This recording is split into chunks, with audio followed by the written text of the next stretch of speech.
Hey guys, John here. Today I want to share with you 7 different things that I think are very great in this synth called Vital. If you have not heard of it, I recommend you check out this video, maybe some other videos on YouTube and the website. Download it and try it out for yourself because it's a really cool synth. So first things first, number 1, I would say it sounds really good, and that's kind of like the first basis of any type of musical or sound type of thing. How does it sound at the end of the day, right? So that's probably why it's number 1, which this list isn't specifically in any order, but anyway. It starts with an init preset with just a saw wave, which is kind of typical, but we can go up to 16 voices.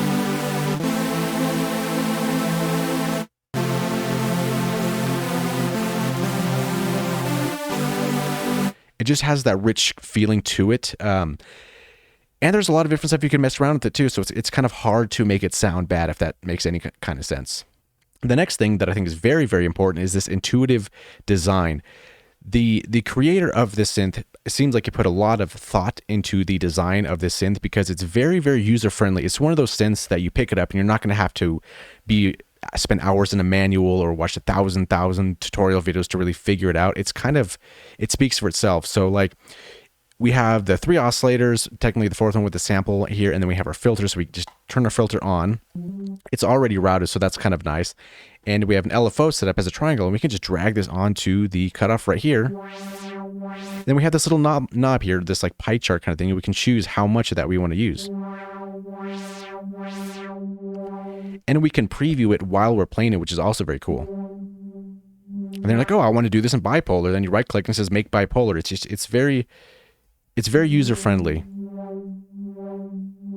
Which is not to say that it's easy to use in the sense. You definitely should know what you're doing, but once you kind of understand to that point, it's like whatever you're looking for is generally kind of going to be where you're looking at in the first place. So that's very cool.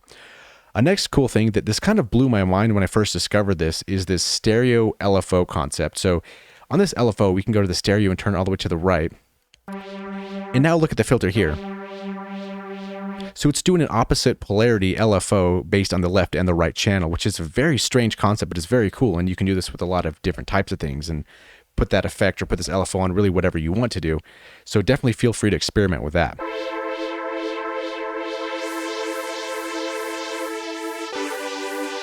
And you don't have to go completely that extreme. You can dial it back a little bit, and it almost gives it a 3-dimensional, even maybe 4-dimensional sound. I don't know, but it really opens it up to possibilities, which is a very cool concept. Kind of surprised that wasn't around earlier, maybe, because now that I think about it, I'm like, yeah, that's of course that should be there. Why should it not be, right? So the next thing is, and this is kind of a little bit in comparison with Serum and how far Serum has been kind of the number 1 spot for synths, and rightfully so for a long time. But what's great about this is you have off the bat, you have 3 different oscillators, and then you have this noise oscillator right here. So it's kind of like you have everything you really need, right? So then you have, which kind of brings me up to another point, but we'll wait till we get there.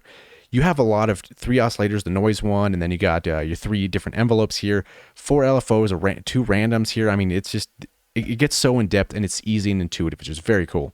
So the next thing is the resizing option. So there's some synths, and even if you're not familiar with FL Studio, there's a lot of synths that they have that you can't resize them, right? Like it's just whatever the resolution is, you're just kind of stuck with that. So if you have a bigger monitor, it becomes a little bit more difficult to use. And that's what's cool about this one, where you click on the V up here and it shows here all the different percentages of sizes you can do. So that in itself makes it even more user-friendly, because sometimes you're going to be on different monitors, or you want it to be gigantic, take up your whole screen, kind of like how this video is doing, which makes that possible. So very cool. The next thing, number 6, is going to be it has an additive feature, which I really like. So if we went to an init preset, and then we click this edit here, we have access to the harmonics and the phases, which is it's very cool. And then eventually you'll dive into wave shaping and wave tables and all that. That's another cool thing, but a little out of the scope of the video. But it has the traditional additive synthesis, so you can kind of just add different harmonics and construct your sound additively. It also has a typical subtractive with, taking away from rich harmonic waveforms and so on and so forth. And it also has FM, so you can have this wave. So we can go to, let's say, basic shapes, for example, and then let's turn on this oscillator and let's turn this to, let's go to another basic shapes, do a sine. And then let's put like a couple little peaks in here to make it a little bit interesting for this demonstration, right? So you have a couple of these things. Got a random little harmonics there. And we'll turn down the level. And then we click this here and we go FM, this caret symbol. So saying like oscillator 2 is going to FM, the first one, right? And let's turn this down so we don't hear it. And it's kind of already there, right? And then you can drop it down a couple octaves, right? Let's see,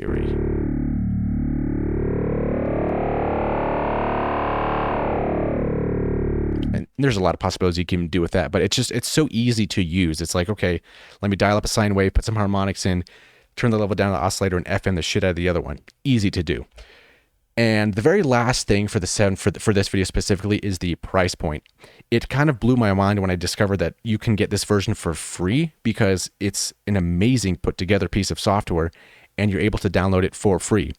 But there's also different tiers that you can download. I would recommend check the website. That the link is down in the bottom of the video. So there's different versions you can do for paying, for subscribing to it, to get more wavetables, access to other stuff. You can read all about it on the website, but it's very cool that the creator added a free version into this. It kind of blew my mind because this is easily a couple $100 worth synth. Like I would gladly pay that money for this if it wasn't for free. So definitely something to think about.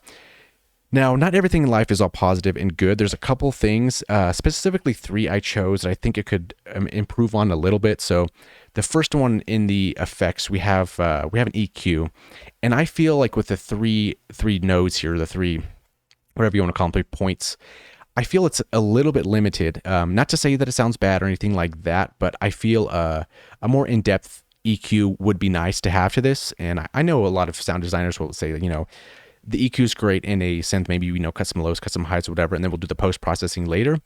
Also a viable option, but for me personally, I kind of would like to have a little bit more control for the EQ section. And the second thing that I wish they could improve on is when I was in the harmonic editor, here's all the different harmonics. So we have our fundamental, and all these are different harmonics. I'm a numbers guy, so I kind of like to see the different number, the bins, the specific numbers, because it kind of helps, if 1, 3, 5 odd numbers, you're like, okay, that's obviously a square wave. So it's just something visual, I think, for me to really see. So the last thing is going to be over here in the noises section. So with the white noise, we have a couple noises here, but it would be cool to implement some more different types of noises, different shapes, or however you want to call it. I thought the noises here they do sound good, but they're just a little bit limited. So that's really the only 3 things. And the grand scheme of things, if that's only 3 things that I would wish to improve on, then it's already off to a great start. So that about wraps this video up. I would highly recommend you guys check out this synth. I've only had it for, I would say, maybe a week or so. So I'm still learning some of the ins and outs of it, but so on and so forth. I've made a couple interesting ones. So I've made a pad here.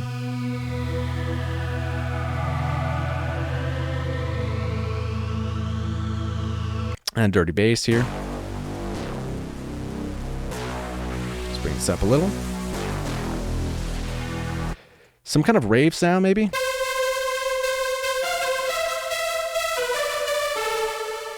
Then kind of a pulsing sound.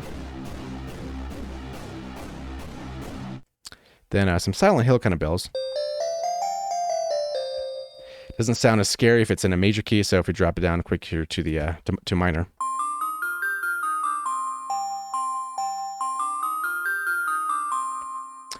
And then if any of you guys have seen the show Stranger Things, I was kind of working on the patch for the that's it. And then a kind of an unsettling sound.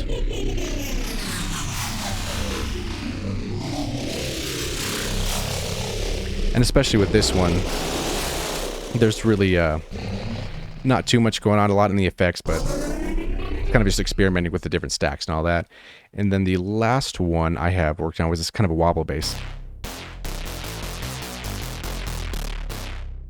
But yeah, so far that's what I've saved, and yeah, definitely recommend you check this one out. It is a very cool synth, and shout out to the creators. You guys did a very, very fantastic job.